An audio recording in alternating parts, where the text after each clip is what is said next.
আসসালামু আলাইকুম বাচ্চারা, আশা করি তোমরা সবাই ভালো আছো। আমরা লেখা শুরু করে দিয়েছি। তো আমরা জানি যে আমরা প্রথমে রসায়নের যে অধ্যায়টি নিয়ে পড়াশোনা করি সেটি হচ্ছে আমাদের গুণগত রসায়ন। এখন গুণগত রসায়নের যদি আমরা এইচএসসির প্রিপারেশন নিই এবং অ্যাডমিশন টেস্টের প্রিপারেশন নিই, তাহলে আমাদের অসংখ্য টপিকস পড়তে হবে। আমরা মোটামুটি ইম্পর্ট্যান্ট 20 থেকে 25টি টপিকস নিয়ে আলোচনা করব। শর্ট টাইমের ভিডিও তৈরি করে দেবো এবং সাথে করে এক্স কোশ্চেনগুলো এখানেই সলভ করে দেবো। তোমরা দেখে নিলেই তোমাদের সুবিধা হবে। যাই হোক, আজকে আমরা সর্বপ্রথম গুণগত রসায়নের আমরা মূলত পরমাণুর ইলেকট্রন বিন্যাস এগুলো নিয়ে পড়াশোনা করি। তো আমরা আজকে সর্বপ্রথম যে বিষয়টা নিয়ে পড়াশোনা করব সেটিকে আমরা বলতেছি হচ্ছে যে একটি যৌগমূলকের সর্বমোট ইলেকট্রন সংখ্যা নির্ণয়। সর্বমোট ইলেকট্রন সংখ্যা নির্ণয়, পাশাপাশি আমরা শিখব হচ্ছে যোজন ইলেকট্রন সংখ্যা নির্ণয়। যোজন ইলেকট্রন সংখ্যা নির্ণয়, ঠিক আছে। যাই হোক, যৌগমূলককে আমরা কি বলি? একটা কম্পাউন্ডের টোটাল ইলেকট্রনস নাম্বার, অথবা আমরা যোজন ইলেকট্রনকে কি বলছি? ভ্যালেন্সড ইলেকট্রন, ঠিক আছে। তো আমরা যারা ইংলিশ ভার্সনের প্রিপারেশন নেবে বা ইংলিশ ভার্সনে ঢাকা বিশ্ববিদ্যালয় প্রশ্নটি করা থাকে, এগুলো আমাদের কিছু ইংলিশ জানার প্রয়োজন রয়েছে, তাই আমরা এটা তোমাদের সাথেই করে দিচ্ছি। যারা ইংরেজি ভার্সনের প্রিপারেশন নেবে তারা এখানে সরাসরি দেখতে পারবে, ঠিক আছে। ওকে, এবার দেখো, আমরা বলেছি যৌগমূলকের সর্বমোট ইলেকট্রন সংখ্যা নির্ণয় অথবা যোজন ইলেকট্রন সংখ্যা নির্ণয়। আমরা প্রথমে সর্বমোট ইলেকট্রন সংখ্যাটা নির্ণয় করা শিখি। যেমন আমার কাছে যদি একটি যৌগমূলক হিসেবে যদি আমরা সালফেট আয়নকে নেই, SO4 2-, ওকে আমরা নিতে পারি। আমরা বলেছি এখানে সর্বমোট ইলেকট্রন সংখ্যা। তো এতে যদি আমি সর্বমোট ইলেকট্রন সংখ্যা হিসাব করতে যাই, এখানে সালফার আছে একটি, 4টা অক্সিজেন, আর ও আউটার মোস্ট শেলে, তার মানে সর্বশেষ শক্তি স্তরে 2- মানে কি 2টা ইলেকট্রন সে অবশ্যই কি করেছে? গ্রহণ করেছে। তো আমরা এখানে যদি সহজেই হিসেব করতে চাই, সালফারের ইলেকট্রন আছে টোটাল কতগুলো? আমরা জানি 16টি। সালফারের পারমাণবিক সংখ্যা কত? 16। তাহলে সালফারের সর্বমোট ইলেকট্রন আছে 16টি, প্লাস এই যে অক্সিজেনের ইলেকট্রন কতগুলো? আমরা জানি অক্সিজেনের পারমাণবিক সংখ্যা কত? 18। তাহলে অক্সিজেনের শেষ কক্ষপথে, সরি ভুল বললাম, অক্সিজেনের পারমাণবিক সংখ্যা কত? 8। Hydrogen, helium, lithium, beryllium, boron, carbon, nitrogen, oxygen 8। তাহলে 8 যদি পারমাণবিক সংখ্যা হয়, 8টি ইলেকট্রন, তো 8 গুণ কত দিব? 4টি রয়েছে অক্সিজেন আমাদের, তাই না? ওকে, 8 গুণ 4। তাহলে সালফারের মোট ইলেকট্রন, অক্সিজেনের মোট ইলেকট্রন আমরা পেয়েছি, এবং শেষ কক্ষপথে তারা আরো 2টা এক্সট্রা ইলেকট্রন গ্রহণ করেছে। এই তো আমাদের টোটাল নাম্বার। তাহলে আমরা কত পাচ্ছি? 16 প্লাস যেটা 32 প্লাস 2 কত হচ্ছে আমাদের? 0, হাতে রইল 1, 3 আর 1 4 আর 1 5, টোটাল 50টি। এটা কিন্তু একদম সিম্পল একটা হিসাব। আমরা যদি সালফেট আয়নের যোজন, এই যে ভ্যালেন্সড ইলেকট্রনটা আমরা নির্ণয় করতে চাই, কি নির্ণয় করবো আমরা?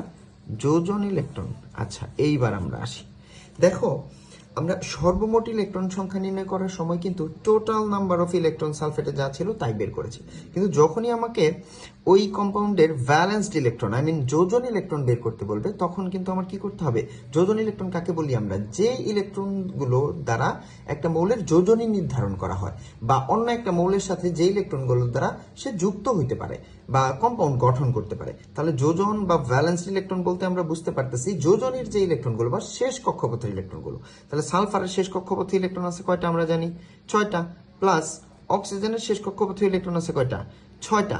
কিন্তু অক্সিজেন আছে যেহেতু আমার 4টা, তাহলে শেষ কক্ষপথের মোট ইলেকট্রন হবে 24টা। আর সালফেট তার শেষ কক্ষপথে আরো 2টা ইলেকট্রন কি করেছে? গ্রহণ করেছে। কারণ এই যে 2টা ইলেকট্রন সে গ্রহণ করেছে 2-, এটা কিন্তু শেষ কক্ষপথেই সবসময় গ্রহণ করে। তাহলে আমরা যদি যোজনীর আউটার মোস্ট শেল বা ভ্যালেন্সড ইলেকট্রন যদি আমরা বের করতে চাই, যোজন ইলেকট্রন, তাহলে 6 প্লাস 24 প্লাস 2 সমান আমরা কত পাচ্ছি? 32। তার মানে তুমি যদি একটা কম্পাউন্ডের সর্বমোট ইলেকট্রন নির্ণয় করতে চাও, সেটাও করতে পারবা। যোজন ইলেকট্রন নির্ণয় করতে চাইলেও কি আমরা করতে পারবো। যেমন আমরা যদি বলি যে CO3-, ঠিক আছে। তো আমরা এই যৌগমূলকটার যদি সর্বমোট ইলেকট্রন সংখ্যা নির্ণয় করি, কার্বনের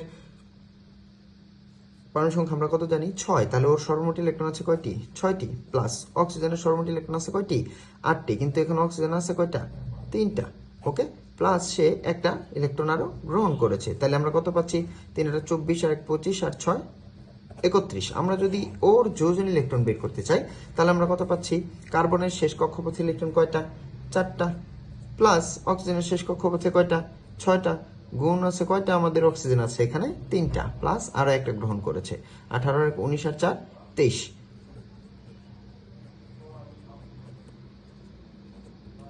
খুবই সহজ একটা হিসাব আর কি, যে কোনো কম্পাউন্ড আমাকে দিক, আমি সেটা কি করব, জাস্ট সর্বমোট ইলেকট্রন সংখ্যা নির্ণয় করব, যোজন ইলেকট্রন নির্ণয় করব। প্রত্যেকটা বছরই আমরা একটা না একটা প্রশ্ন কোথাও না কোথাও পাই। তো এই ধরনের প্রশ্নে কেমন ভাবে ঢাকা বিশ্ববিদ্যালয়ের প্রশ্নগুলো আসে সেই রকম একটা দুইটা উদাহরণ আমি তোমাদেরকে দেখিয়ে দিচ্ছি, প্লাস অন্যান্য বিশ্ববিদ্যালয়গুলো তোমরা প্র্যাকটিস করলে পেরে যাবে। এখানে আমি লিখে রেখেছি, এই তো দেখো, আমরা সর্বপ্রথম দেখো আমাদের ঢাকা বিশ্ববিদ্যালয়ে 2019-20 সেশনে একটা প্রশ্ন এসেছিল যে নাইট্রেট অ্যানায়নে কতটি ইলেকট্রন রয়েছে। তার মানে এখানে কিন্তু আমার চেয়েছে কয়টি ইলেকট্রন, তার মানে টোটাল মোট কয়টি ইলেকট্রন রয়েছে। এখানে কি বলেছে যোজন ইলেকট্রন না, আর কার বলেছে আমার নাইট্রেট অ্যানায়ন। তাহলে নাইট্রেট অ্যানায়নের সংকেত আমরা কি জানি, NO3 মাইনাস, এটাই তো আমাদের নাইট্রেট অ্যানায়ন, সংকেতটাও জানতে হবে। তো নাইট্রেট অ্যানায়নের সর্বমোট ইলেকট্রন চেয়েছি, তাহলে নাইট্রেট অ্যানায়নে নাইট্রোজেন আছে কয়টি, 1টি, নাইট্রোজেনের ইলেকট্রন আছে মোট কয়টা, আমরা জানি 7টা, প্লাস অক্সিজেনের ইলেকট্রন কয়টি, 8টি, কিন্তু অক্সিজেন আছে এখানে কয়টি, আমাদের 3টি, এই তো, প্লাস এই যে যেহেতু একটা ইলেকট্রন গ্রহণ করেছে তার মানে আমরা কি প্লাস আরো একটা ইলেকট্রন, তাহলে 3 8 24 আর 1 25 আর 7 কত হচ্ছে 32। তার মানে এই তো আমাদের আনসারে 32 আনসার রয়েছে। ঠিক আছে, তার মানে খুবই সহজ একটা প্রশ্ন। এরপরে দেখো বাচ্চারা, আমাদের একটা প্রশ্ন আসছিল একটু ডিফারেন্ট করে, একটু টেকনিক্যালি, সেটা এসেছিল কি যে CO2 কার্বন ডাইঅক্সাইডের সম ইলেকট্রন বিশিষ্ট, দেখো প্রশ্নটা ধরে টাকাটক করে ফেলতে হবে, সম ইলেকট্রন, তার মানে এখানেও যে কয়টা ইলেকট্রন আছে এই অপশনগুলোতেও কার সাথে সেই কয়টা ইলেকট্রন মিলে যাচ্ছে, এটা আমাদের প্রশ্ন। এই তো ওকে, তাহলে কার্বন ডাইঅক্সাইডের মোট ইলেকট্রন আছে কয়টা, কার্বনের আছে 6টি, প্লাস অক্সিজেনের আছে 8টি, 8 দুগুণে 16, 8 গুণ 2, দুইটা অক্সিজেন আছে যেহেতু, তাহলে 16 আর 6 কত হচ্ছে আমাদের 22টি, তাই না? তাহলে যদি আমাদের 22 হয় টোটাল ইলেকট্রন, তাহলে এখানে আমরা হিসেব করে দেখবো নাইট্রোজেনের 7, অক্সিজেনের 8, 8 আর 7 কত হচ্ছে 15, আর একটা গ্রহণ করেছে 16, এটা কোনোদিনও সম্ভব নয়, এটা বাদ।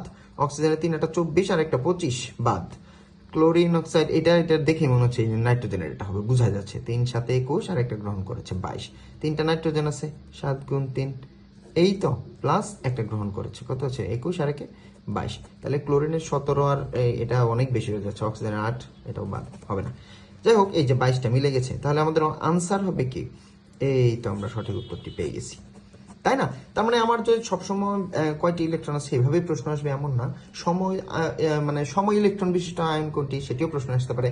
এরপরে দেখো আরেকটি প্রশ্ন আমি দিয়েছি তোমাদের, ঢাকা বিশ্ববিদ্যালয় 21 সেশনে এসেছিল যে H2O3 2- এর যোজন ইলেকট্রন সংখ্যা কত। তার মানে আমার কিন্তু এই যৌগমূলকটার টোটাল ইলেকট্রন নির্ণয় করতে আমাকে বলেনি, আমাদেরকে বলেছে কি যে শুধু যোজন ইলেকট্রন মানে ব্যালেন্সড ইলেকট্রন কতগুলো, তাই তো, এটা আমরা বুঝতে পেরেছি। তাহলে যেহেতু ব্যালেন্সড ইলেকট্রনগুলো আমরা কাদেরকে বলি, যেগুলো আউটার মোস্ট শেলের ইলেকট্রনস, তাই না? তাহলে আমরা এখানে শেষ কক্ষপথের টোটাল ইলেকট্রন হিসেব করব। আমরা জানি সালফারের শেষ কক্ষপথে ইলেকট্রন আছে কয়টি, 6টি, গুণ কয়টা সালফার আছে এখানে 2টা, ওকে, প্লাস অক্সিজেনের শেষ কক্ষপথে ইলেকট্রন কয়টি, 6টি, এখানে কয়টা আছে 3টা, আরও সর্বশেষ কক্ষপথে আমরা বলেছি যে চার্জ আকারে যেই সংখ্যাটা থাকবে সেটা অবশ্যই কি শেষ কক্ষপথে সে যুক্ত করে অথবা ত্যাগ করে, তাহলে আমরা সে আরো 2টা ইলেকট্রন শেষ কক্ষপথে গ্রহণ করেছে। তাহলে 6 2 12 প্লাস 3 6 18 প্লাস 2, তাহলে আমাদের কত হচ্ছে 8 2 10, মানে 30 আর 2 32, তার মানে এটার আনসার কত হচ্ছে আমাদের 32, এই তো এই যে এখানে আছে। ঠিক আছে, তার মানে আমরা খুব সহজেই বুঝতে পারলাম যে আমাদের গুণগত রসায়নের আমরা যদি যৌগমূলকের সর্বমোট ইলেকট্রন সংখ্যা এবং যোজন ইলেকট্রন সংখ্যা, একটা কম্পাউন্ডের ভ্যালেন্সড ইলেকট্রন অথবা টোটাল নাম্বার অফ ইলেকট্রন আমাদের হিসেব করতে হয়, তাহলে আমরা যে কোনো উপায়ে এই যে খুবই সহজেই জাস্ট মৌলগুলো দেখে আমার কি চেয়েছে এটা বুঝে আনসার করলে হয়ে যাচ্ছে। এবং আশা করি তোমরা এই ধরনের যে কোনো প্রশ্ন আসলে ইনশাল্লাহ খুব সহজেই সলভ করে ফেলতে পারবে। ধন্যবাদ।